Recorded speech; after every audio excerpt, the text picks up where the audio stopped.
So, if you read the description of this video, you will know that I bought David Lynch's drum set.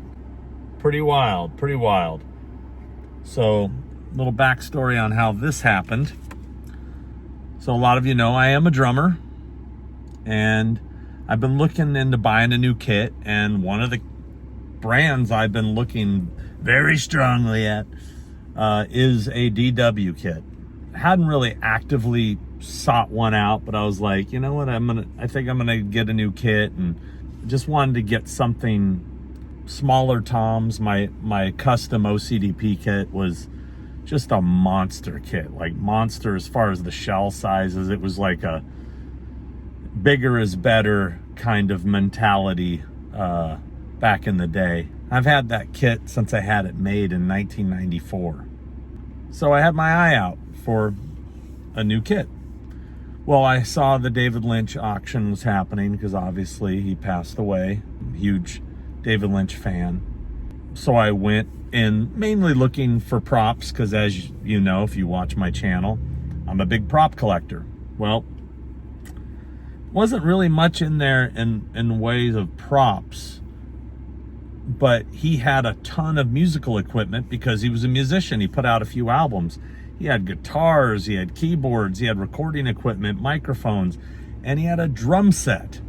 I'm looking at this drum set going, that's like exactly what I was looking for. The exact style and brand, DW.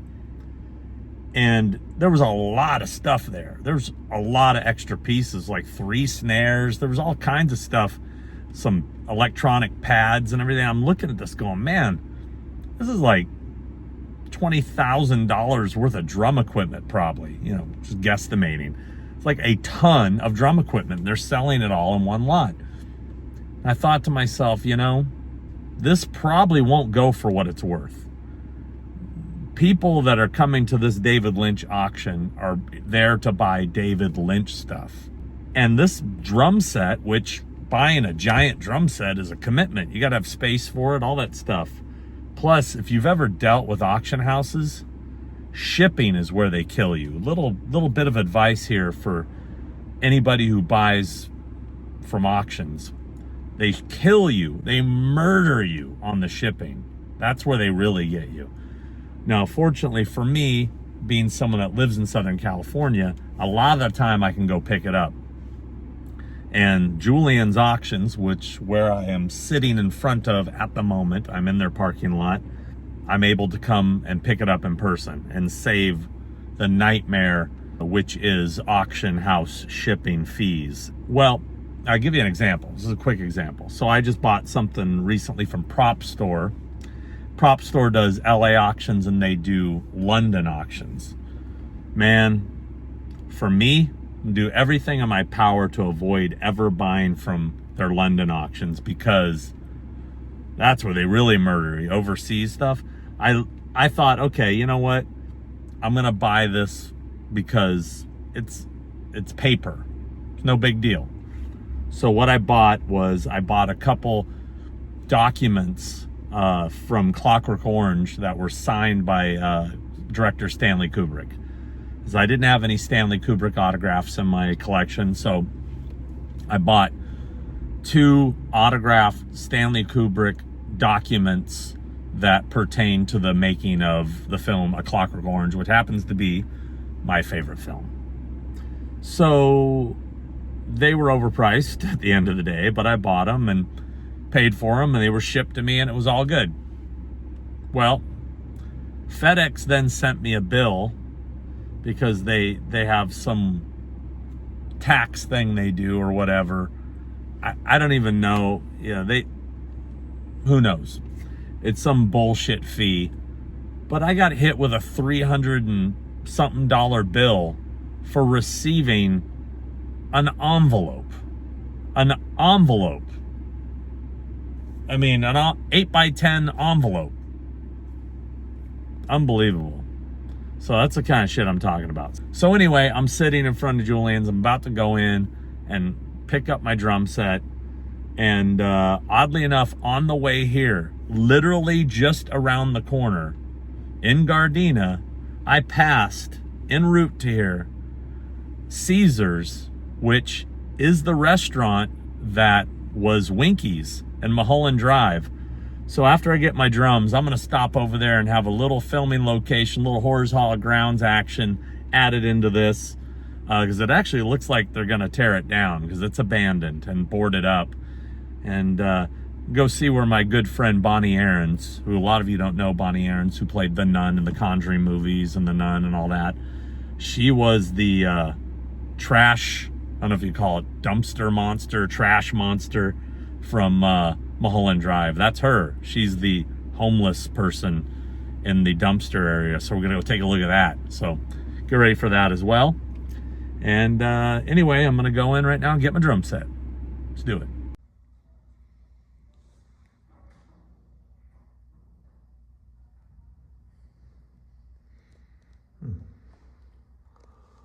Cool stuff.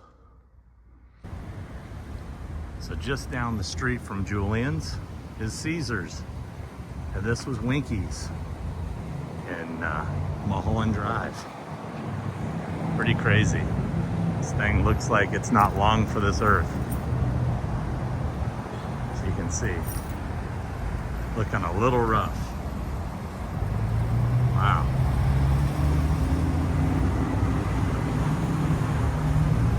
Yeah, look at that.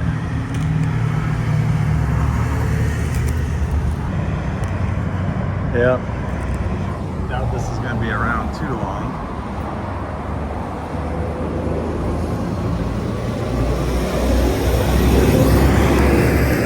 Looks like it's basically storage these days. Aren't even any booths left. But you can see all boarded up here. And of course, we got to go back down to where the famous dumpster scene happened, which is down here.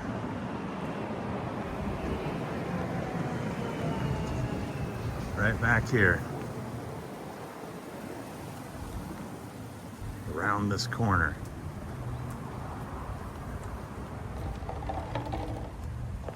Shit, it's creepy right now.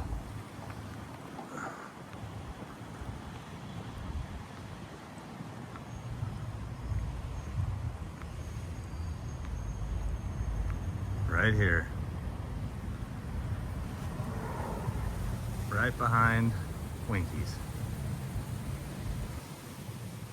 Bonnie Aarons did her thing. Pretty cool. Right up there. Not sure how long this place has been closed, but it definitely doesn't look like it's reopening. So I came by here, God, must have been 20 years ago, feels like. And I think I took some pictures, but that was about it. And at the time, it was still open. So, but yeah, definitely changed since then, for sure. Officially saying goodbye to Winky's. Because, A, I'm never in this area. It's been about 20 years since I've been in this area. And B, I don't think if I ever get back to this area that this will be here again. Well, now let's go back to the drum video. Well, we look at all this. This is crazy.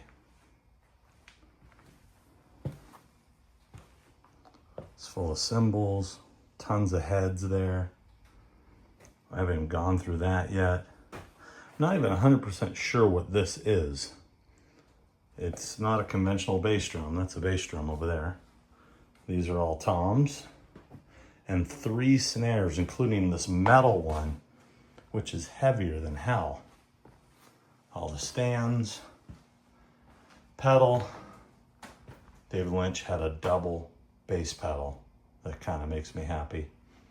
Some other sort of electronic kick pad and a sample pad here.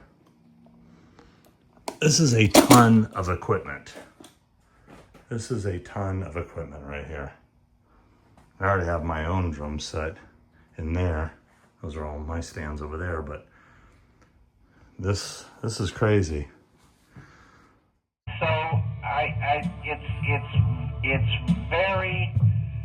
There's some people that just take to it like a duck to water, but this is not the case for me. And yet, at the same time, you have to overcome that to get to a certain place. And when that happens, I gotta say, it's kind of thrilling, the flow of ideas. And in painting and in music, you get this thing which I call action and reaction. And sometimes it can go very fast.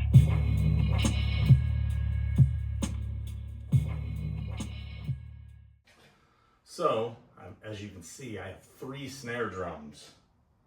I'm going to start with this one here out sounds. We got a metal one and we have a brass one. Brass one is super heavy. I'm just curious how they sound.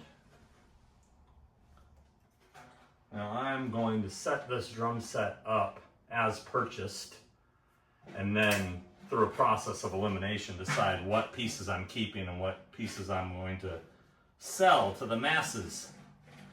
So if there's any David Lynch fans out there that would like to own a piece of drum equipment from one David Lynch, this could be your lucky day.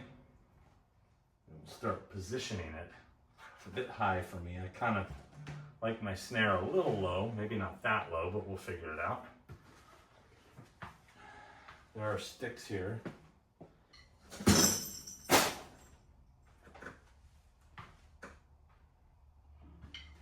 John Rabb. Decent sounding snare.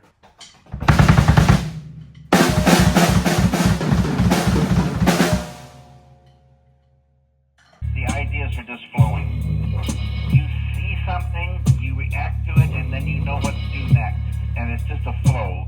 So when doing some research online, that what looks like a thin extra bass drum, it's called a woofer, and it attaches to the front of the kick drum and supposedly adds some sustain to the beat, to the hit. I don't know. I guess there's only one way of finding out. Apparently they're not commonly used these days. I'd rather just get the bass drum sounding good and be happy with that. But we'll see. Splash cymbal. Let's see.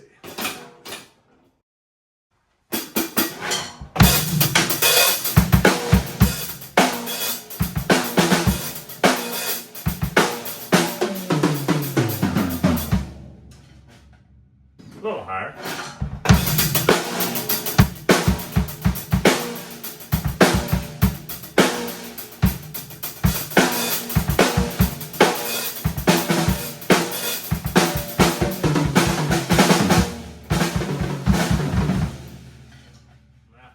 Change the action on these kick pedals because I'm not liking it.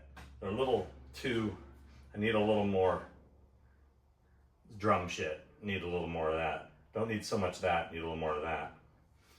You know what I'm talking about. I still need to be a tad higher. I'm one of those guys kind of sits up. That might actually be too high. Let's see.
Now I gotta be honest, I'm not really familiar with this brand, UFIP, but he went full on UFIP on everything, so we'll hear how they sound.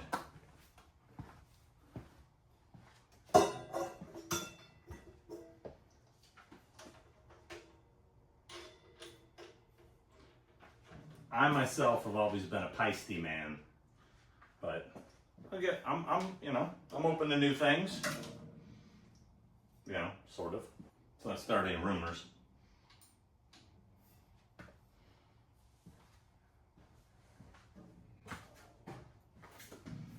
It's actually a good sounding ride.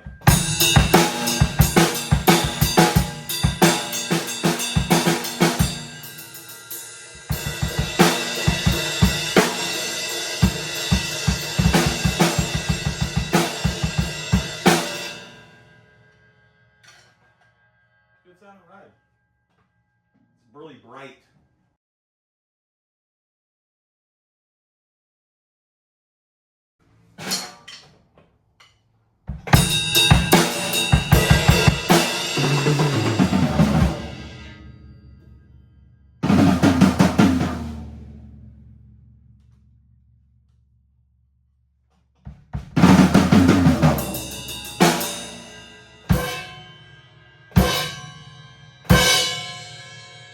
Not a fan of the way that cymbal sounds.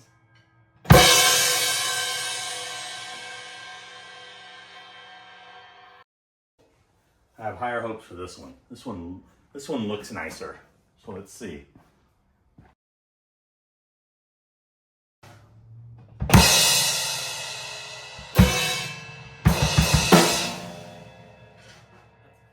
Better. Still doesn't, in my opinion, not as good as my Peisty Signature Series cymbals, but you know, I ain't hating on it. I can be a hater.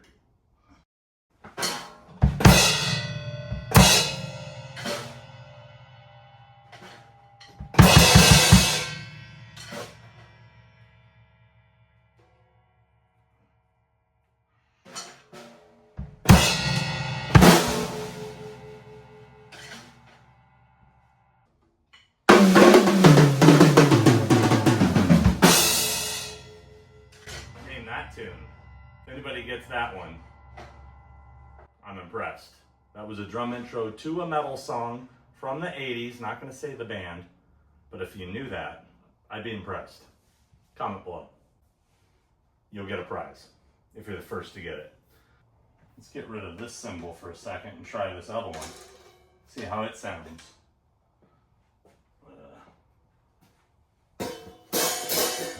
This is definitely it feels like a ride.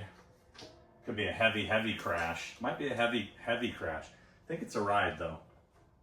It's 20-inch. I have a 20-inch crash, but let's see. That's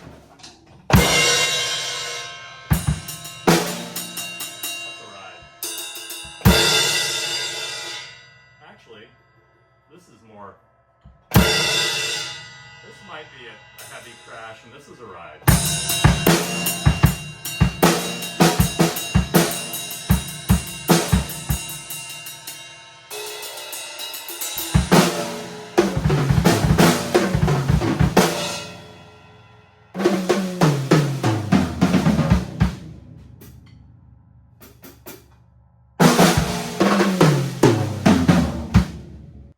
Let's try out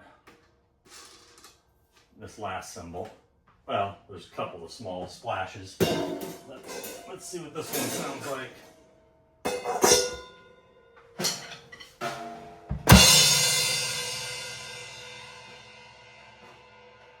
That's not the one I just took off, is it?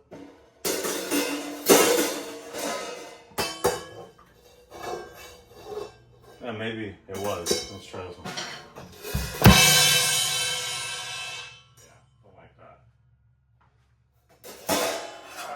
Try these splashes. So this little guy sounds like. I like that. Nice. How's this one? You've got a couple of these little bad boys in there. It's not terrible. I do like this though. That's kind of...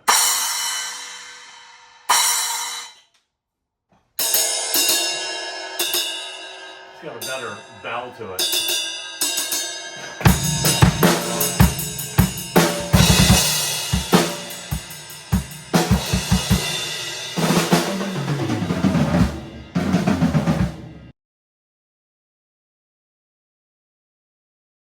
I feel like Stuart Copeland these little.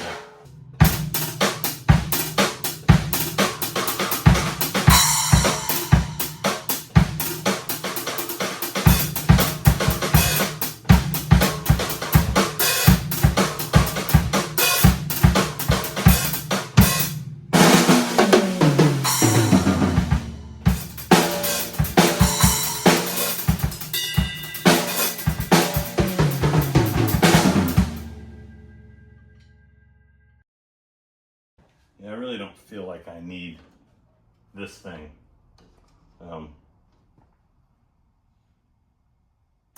But I'm also very curious about this this kick pad here. I'm gonna have to look into that. Yamaha kick pad. And this right here. This Roland sampling pad.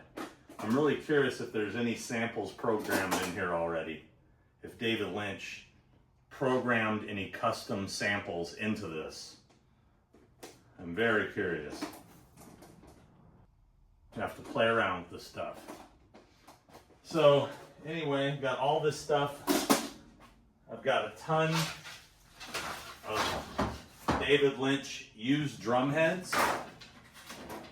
David Lynch used drum heads for days here. Couple more over here. Got a bunch of David Lynch drumsticks. So I'm definitely going to be piecing out some of this stuff. If you're interested in anything, hit me up. But I'm definitely going to be selling off the extras I don't want. And that might include probably some of these cymbals. Because I got my own cymbals. And I kind of am used to those. Might keep this little guy though. Kind of cute. But I do like this. It's a good ride. They're both good. That one's not too bad.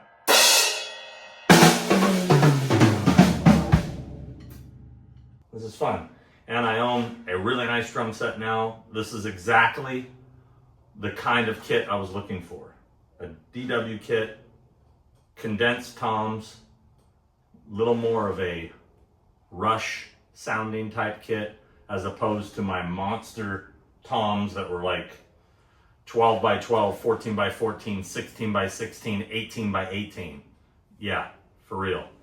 I had a 22 by 20 bass drum and the snare was 14 by 10.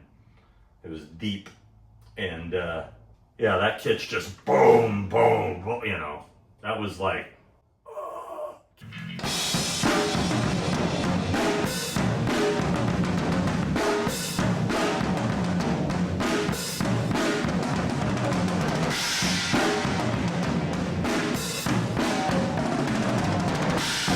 I want something that's a little more rock, you know, which also translates well into punk, or, you know, it's just got more of a, you know,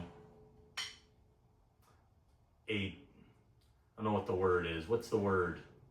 The sound. It's not as deep, but it's more, it's brighter, I guess. It's got more, it kind of, that's one thing about having a giant monster kit with giant deep toms, is it kind of gets lost in the mix a little bit, you know? When you're playing by yourself, it's like, ugh. But as soon as you got everything else in there, you lose that depth. But this, yeah, this is exactly what I wanted.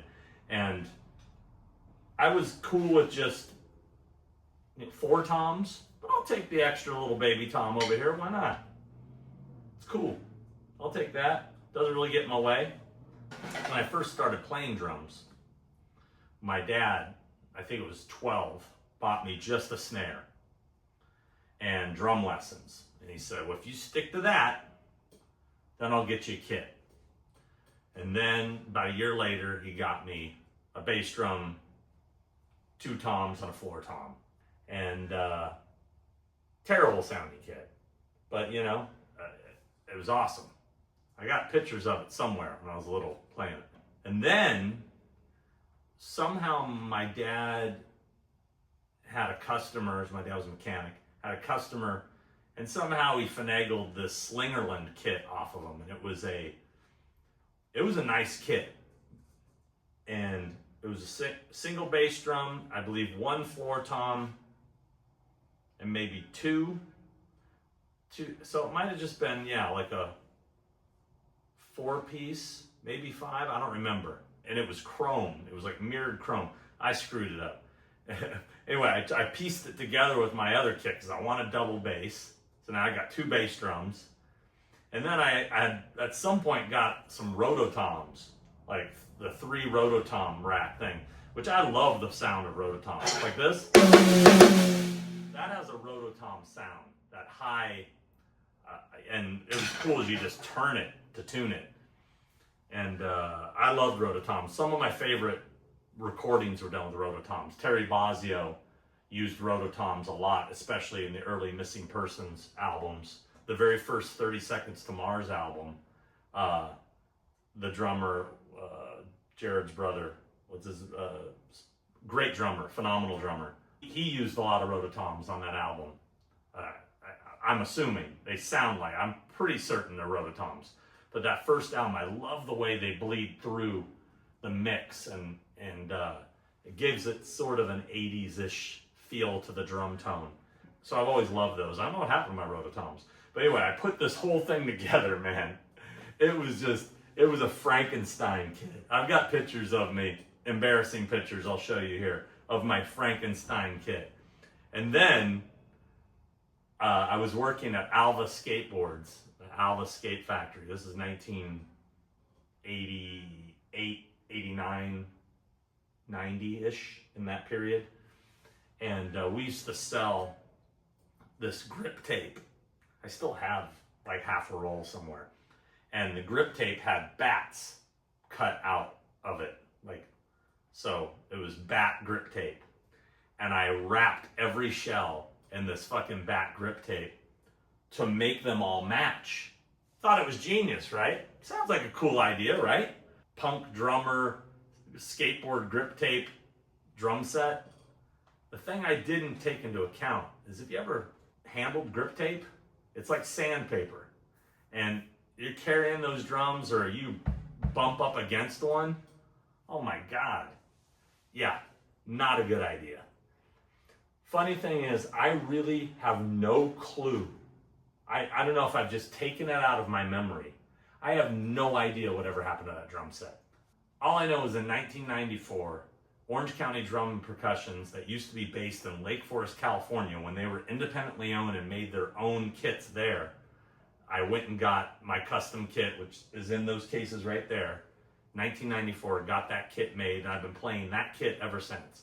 I've had 2 electronic kits since. I had a Roland V drum kit I had for a while, and I sold, and I recently picked up a newer one, I don't know, 5 years ago. I don't remember how long ago. So I have an electric kit as well, but I wanted something like this.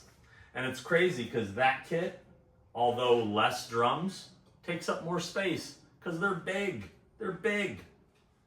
But anywho, I'm happy to have this new kit. I'm happy to have, David Lynch's kit. That's crazy. That's crazy. That's nuts. I don't know if you guys have heard my David Lynch pie story, but I've told it a couple times. I know I told it in an episode of The Thing with Two Heads when David passed, about how I had pie with David Lynch. It's a great story. Go revisit it. But I was a big fan. And if you haven't seen my Horrors Hallowed Grounds episode of Blue Velvet, please go watch that as well. All things David Lynch, much love. Been a fan since Twin Peaks came out in the 80s. I visited all the Twin Peaks locations in the 90s. Never did videos. Kind of want to go back to do videos for fun, but I've been to all of them and took a lot of pictures, and yeah, I'm definitely a fan. So it's an honor to own this kit and have a little bit of Lynch history. These drums were used on his 2 records. That's pretty cool. There you have it. I own David Lynch's drum set. The drums are not what they seem. Thanks for watching, and rock on, David.